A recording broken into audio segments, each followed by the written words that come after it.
Bonjour à tous, c'est Adèle pour la chaîne Jolie d'Épée. Je vous retrouve aujourd'hui avec la vidéo qui fait suite à ma vidéo sur les petites fiches. Si vous ne l'avez pas vue, je vous la mets dans le petit i en haut et puis je vous la mets également dans la description en barre d'infos pour que vous puissiez aller y jeter un coup d'œil. Je vous expliquais comment je fonctionnais avec mes petites fiches et je vous avais dit que je vous montrerai ensuite qu'est-ce que je faisais une fois que je recevais des toiles pour faire le lien entre mes fiches, les diamants, les toiles, etc.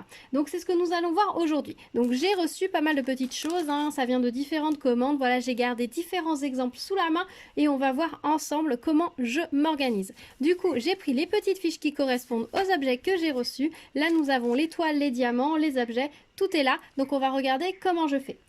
Pour ça, j'ai besoin de mes fiches, des diamants, des toiles, des objets, d'un marqueur. Donc moi j'utilise des Sharpies puisque j'ai des Sharpies. J'avais une boîte de plusieurs couleurs, donc après avoir utilisé le noir, maintenant je suis sur le rose, voilà. Et d'un stylo bille tout simple. Voilà, c'est beaucoup de matériel, vous avez vu, mais ça me suffit amplement. Donc je vais pousser ça un petit peu, je vais me faire un petit peu de place. Je suis désolée, ça risque d'être pas une vidéo super espace dégagé, mais bon, on va faire comme on peut. Alors pour commencer, j'ai reçu ceci. Alors ça... Non, c'est pas du tout ce que je pensais. Ça, ce sont les diamants de cette toile. Donc la très jolie toile pan, alors qui vient de chez DIY Digital Art, qui vous a beaucoup plu. Donc ça, ce sont les diamants de cette toile. Alors je vous avoue que j'ai reconnu que ce sont les diamants de cette toile, tout simplement parce que c'est la seule toile que j'ai reçue où j'ai les deux tailles de diamants queue de pan. Voilà, parce que clairement, cette toile-ci, je n'ai pas les références, j'ai que les références, je sais pas, DMC sur les sachets. Et là, le petit X quelque chose qui est indiqué ne correspond pas. C'est sur les diamants en plus, ça ne correspond. Il n'y a rien qui m'indique que c'est cette toile-ci. Alors peut-être que j'ai pas rangé les diamants dans le bon sachet, c'est possible aussi. Mais c'est pas du tout indiqué sur les diamants, donc faites attention hein, quand ça arrive. Donc ce sont les diamants de cette toile. Donc j'ai sorti ma petite fiche, voilà ici. Donc ma petite fiche pan de côté verre d'eau, oui parce qu'il est sur le côté, voilà c'est le nom que je lui ai donné, hein. Alors après je suis pas toujours très inspirée pour les noms, j'essaye de mettre des choses les plus simples possibles pour correspondre à la toile, pour me rappeler un petit peu plus au niveau du descriptif. Je l'ai reçu samedi, on était le combien? Alors on était samedi, non c'était le 19. Ouais, je l'ai reçu le vendredi 19 mars. Allez, hop. J'avais pas rempli, ça c'est pas bien. Il faut remplir à chaque fois, sinon on oublie. Donc je l'ai reçu le 19 mars. Donc le code de cette fiche, c'est C29. Donc je vais aller derrière ma toile dans le petit angle ici et je vais écrire C29. Hop là. Comme ça, si jamais j'ai un doute sur cette toile, il me suffit d'aller chercher ma fiche C29 pour me rappeler le nom que je lui ai donné. Ou si je m'en réfère. Voilà, ça me permet plus facilement de m'y retrouver. Sur mes diamants, donc je vais prendre mon Sharpie du coup, je vais écrire pan de côté vers dos.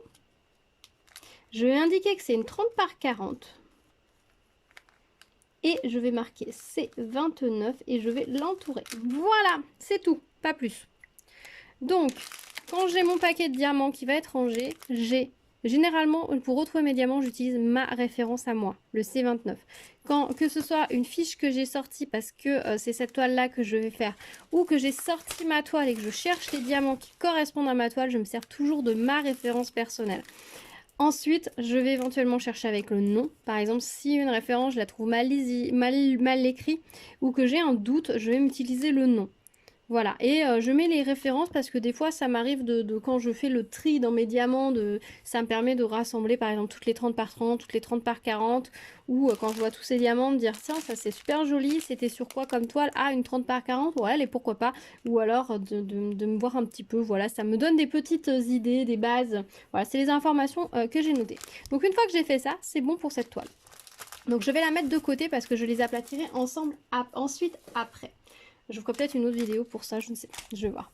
Donc voilà, mes diamants, je les mets de côté, ma toile de côté, ma fiche de côté.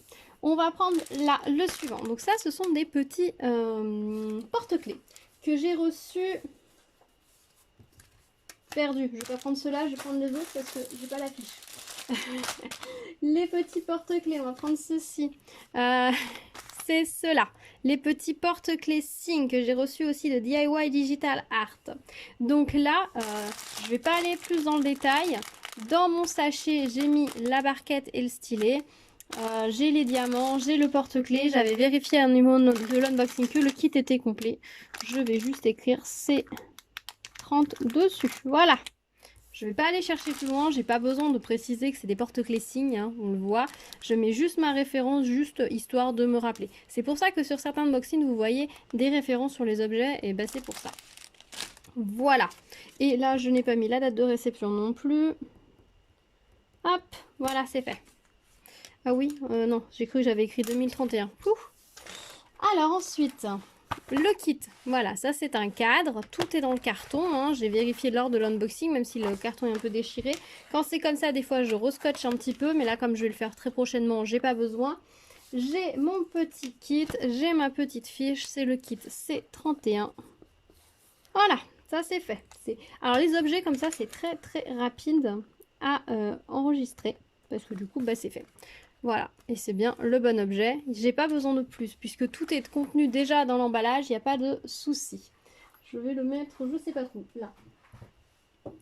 Ensuite, on va prendre cette toile-ci. Donc ça, c'est une toile, je sais pas si au moment où je publie cette vidéo, vous aurez vu l'unboxing, mais bon, ça ne fait rien.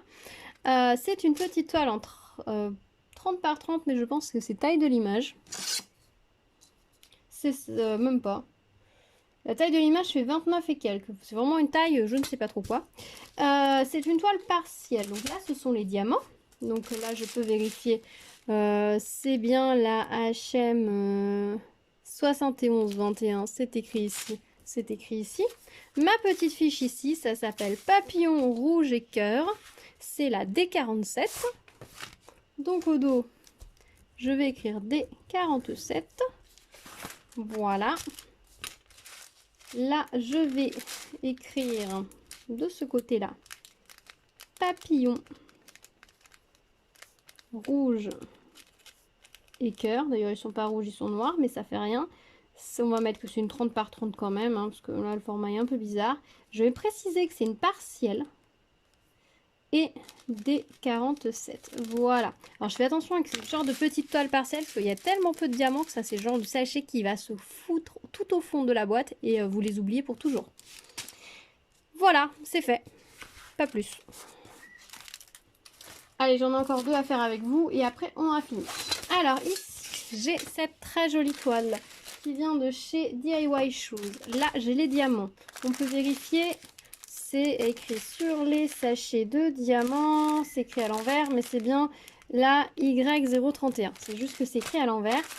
Enfin, j'ai mis les sachets à l'envers dans le sachet. C'est ma femme élégante 1920. Donc là, on va faire les sachets d'aimants en premier. Donc femme élégante 1920. C'est le C34 et c'est une 30 par 40. Là, quand c'est une toile en diamants spéciaux, je précise pas que c'est partiel, hein, forcément. Et au dos de ma toile, je vais bien spécifier le C34. J'écris toujours là dans la zone blanche puisque je sais que je vais la couper. Je n'écris jamais du côté sur l'image parce que des fois ça peut transpercer. Même si c'est un stylo bis, ça pourrait se voir en transparence. Et alors là, ce serait une catastrophe. Donc toujours bien dans la marge blanche, on a largement assez de place pour ça. Et pour finir, ces ravissants petits flamants roses. Donc là, ce sont bien les bons diamants. C11,99. C11,99. Il n'y a pas de souci. Ma petite fiche, donc ce sera le lot E1. Donc derrière ma toile, je vais écrire E1. Et là, je vais écrire sur mon sachet duo de flamant rose E1. Et c'est une 30 par 40 cm. Voilà, ça, je l'entoure. Et voilà, c'est tout. Et ici, ta fiche était complète, c'est bon. Ces fiches-là, je vais pouvoir les ranger directement dans ma boîte, dans la pile des diamants, des diamond painting que j'ai à faire. Mes toiles, je vais les mettre à plat. Je vais faire ça ensuite dans une deuxième vidéo pour vous expliquer comment je procède. Et puis, je n'aurai plus qu'à ranger mes toiles à plat sous la pile des autres Diamond Painting. Et je vais pouvoir ranger les diamants dans le petit pouf à côté de mon bureau. Vous savez, ce sont les petits poufs carrés sur lesquels on peut également s'asseoir. Je mets tous mes diamants dedans. À partir du moment où le pouf va déborder, c'est qu'il faut que j'arrête d'acheter des toiles et qu'il faut que j'en fasse davantage. Voilà, c'est ma limite, on va dire, physique. Voilà, bah écoutez, j'espère que cette petite vidéo vous aura plu, qu'elle vous aura aidé à comprendre mon système et peut-être mettre en place chez vous un système de ce genre. Je sais qu'il y a plusieurs systèmes, il y en a qui rajoutent les références avec une 10 mots par-dessus, il y en a qui écrivent directement sur les pochettes. Moi j'avoue qu'à partir du moment où j'ai décidé de garder mes toiles à plat, je trouve ça beaucoup plus pratique parce que ça me permet de pouvoir me dire sur un coup de tête de commencer n'importe quelle toile qui me plaît, sans avoir besoin de prendre le temps de la réaplatir, et elles sont toujours du coup bien plates puisque le poids des unes écrase celle des autres, c'est très pratique. Tous mes diamants sont rangés au même endroit, donc là du coup j'ai pas de soucis. Je trouve que comme ça je gagne pas mal de temps, je gagne de la place également parce que tous les petits sachets emballage blanc, je trouve que ça prend une place monstrueuse. Là du coup j'ai réduit les emballages au minimum. Je trouve que déjà on a beaucoup trop d'emballages avec le Diamond Painting. J'avoue que j'apprécie énormément quand les toiles sont envoyées avec finalement les sachets zip, parce que du coup les sachets zip sont réutilisables et donc quelque part ça fait un emballage gaspillé en moins, parce que tous les sachets Ribambelle c'est que du plastique qu'on jette et qui n'est pas recyclable, et ça c'est vrai que c'est un petit peu dommage. Mais bon, voilà, malheureusement c'est le jeu, on n'a pas forcément le choix. Après on peut faire attention quand on commande personnellement aussi où est-ce qu'on commande pour pouvoir réduire ses déchets. Après voilà, c'est libre à chacun, on va pas rentrer dans ce débat là, après moi que vous voyez qu'on discute de ce sujet là, mais en tout cas c'est pas le but de cette vidéo. Voilà, dites-moi si vous avez un système similaire, comment vous faites aussi, est-ce que vous gardez vos diamants avec vos toiles, si vous avez un système de stockage en deux parties, si vous gardez tout ensemble, si vous avez un système de référencement également. Dites-moi tout dans les commentaires, je suis très curieuse de savoir comment vous procédez. Voilà, dites-moi si cette vidéo vous a plu et vous a intéressé. Voilà, c'est ma petite organisation en moi, elle n'est pas parfaite, mais moi elle me correspond. Je la suis depuis le début et bah écoutez, ça marche plutôt pas mal, donc j'en suis très contente. Donc je pense que je vais continuer encore un moment comme ça. C'est vraiment agréable quand on a un système d'organisation qui fonctionne et qu'on peut facilement perpétrer en fait. Ça c'est vraiment agréable. Quand il faut recommencer ou que c'est laborieux, ça devient laborieux justement et on laisse tomber. Là je me rends compte que non, ça fonctionne très bien, même si parfois voilà, je vais garder quelques toiles un moment avant de tout référencer correctement. Je vais tout stocker dans un carton, hein. Je fais pas forcément toujours ça. Dès que j'ai l'unboxing, j'essaye au maximum, mais des fois la vie fait que je ne peux pas. Et dans ces cas-là, je le fais un petit peu plus tard. Et puis c'est tout quoi, il n'y a pas de souci. Voilà, bah écoutez, ce sera tout pour cette vidéo. Je vous dis à très vite sur la chaîne. Si vous arrivez par ici, n'hésitez pas à vous abonner et à activer la cloche pour être au courant des prochaines vidéos. Il y a plein de petites choses encore en préparation. N'hésitez pas également à vous balader sur la chaîne parce qu'il y a déjà pas mal de vidéos de publiées, donc peut-être que certaines pourraient vous intéresser, donc n'hésitez pas. Je vous dis à très vite sur la chaîne. En attendant, prenez soin de vous. À bientôt. Tchou tchou.